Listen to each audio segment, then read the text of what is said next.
Coming to you from Atlanta, Georgia. Your voice in a noisy marketplace. Your e-comment update with Cordelia Blake. Hi, I'm Cordelia Blake, and this is e-comment news for e-commerce professionals. Today, I will go over the latest in e-commerce news and then explain in depth why shipping from China to the US is so deeply discounted with ePacket and how that might change soon. First, the three major online suppliers of toys, Amazon, Walmart, and Target, released their top 100 lists for the holidays. Are these truly based on what people want or just on what retailers want to sell? These lists are a good place to look for trending toys.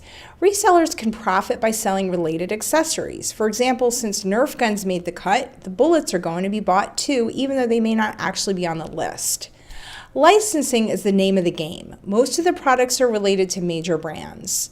Resellers can also profit by keeping an eye out for exclusives.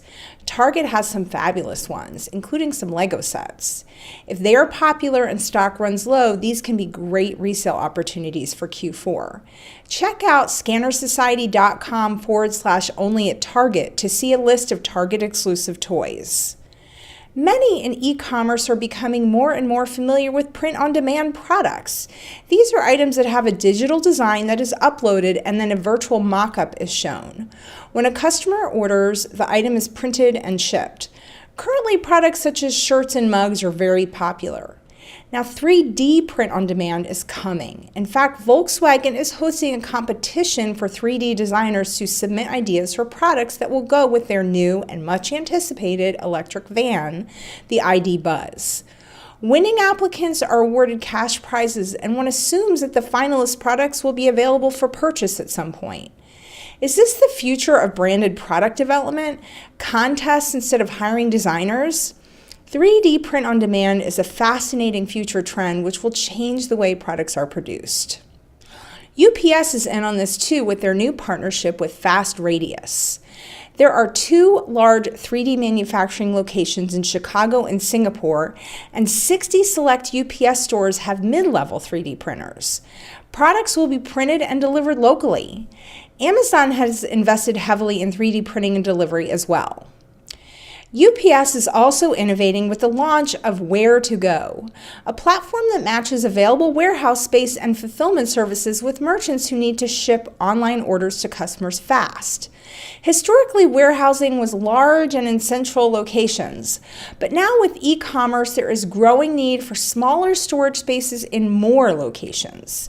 UPS hopes to solve this by connecting merchants and warehouse operators. Where2Go offers turnkey fulfillment on demand with no long-term commitments, both to warehouse operators with extra space and staff, and to merchants in need of smaller storage options. Authentication is becoming more and more of an offering in high-priced online resale. Certain marketplaces such as GOAT and StockX offer it standard. Sellers list products shipped to a central location where they are certified as authentic, and then the marketplace actually ships to the customer. eBay is doing their own version of this with their eBay Authenticate program. They just added luxury watch certification. They already do handbags. Rather than using a central location and fulfilling orders, they have a network of certified authenticators. If eBay wants to appeal to younger luxury shoppers, they will have to step this service up with shoes and fashion verification. Amazon is working on innovation with their audio program by offering the Alexa Prize. This annual competition is designed to spur academic research and development in the field of conversational artificial intelligence. This year, students are working to build social bots that can engage in a fun, high-quality conversation on a popular topic for at least 20 minutes. 3 finalists were chosen from universities in the UK, California, and Czechoslovakia. Go to your Echo and say, "Let's chat," and you will be randomly connected with one of the finalists. Let us know what you think. Walmart is adding a new delivery program called Spark. It is administered by the company Delivery Drivers Incorporated, or DDI. Currently in Nashville and New Orleans, customers can request Spark delivery. More cities will be added soon. Drivers can sign up to either deliver individual packages similar to Amazon Flex or start their own delivery company similar to Amazon Logistics. This is another innovation that is essentially tech-driven with no actual car inventory or staff, so there's very little additional overhead for Walmart. Looking for some extra income? Sign up to drive at ddiwork.com. Today's deep dive is into cheap shipping from China. The terms that you may have heard related to this are ePacket and the UPU. I will explain them. Previous to 1874, if anyone in any country wanted to ship to another country, there was no unifying body to help with logistics or payment. The UPU, or Universal Postal Union, was formed. It now has 192 countries and became part of the UN in 1948. When mostly letters were being mailed, this allowed the sender to pay in their own country a rate that was reasonable in their own economy and know that the letter would be delivered in another country. In the 80s, problems started to arise because with periodical subscriptions, the rates were still too high. They were heavier and more expensive to ship. So in 1991, the UPU was updated to discount the shipping of magazines, and the small inequalities that arose from trade disparities were just basically paid for by the terminal country. The volume was relatively low, so this was a minor expense in the name of international trade and communication. Now, fast forward to the 2000s and the explosion of e-commerce. Small packages of products qualified for the shipping discounts that were originally intended for magazines. China benefited from this as they exported a large quantity of products, and the USPS subsidized this under the agreement that was intended for magazines. Previous U.S. administrations have been hesitant to pull out of treaties or threaten international bodies. So to try to fix this problem in 2011, ePacket was agreed to between the U.S. and China.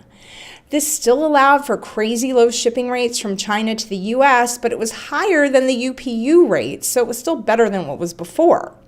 Still, U.S. merchants pay more to ship packages between U.S. cities than Chinese merchants do to ship to the U.S. This week, the UPU had their meeting in Ethiopia. They only meet and make policy changes every 4 years.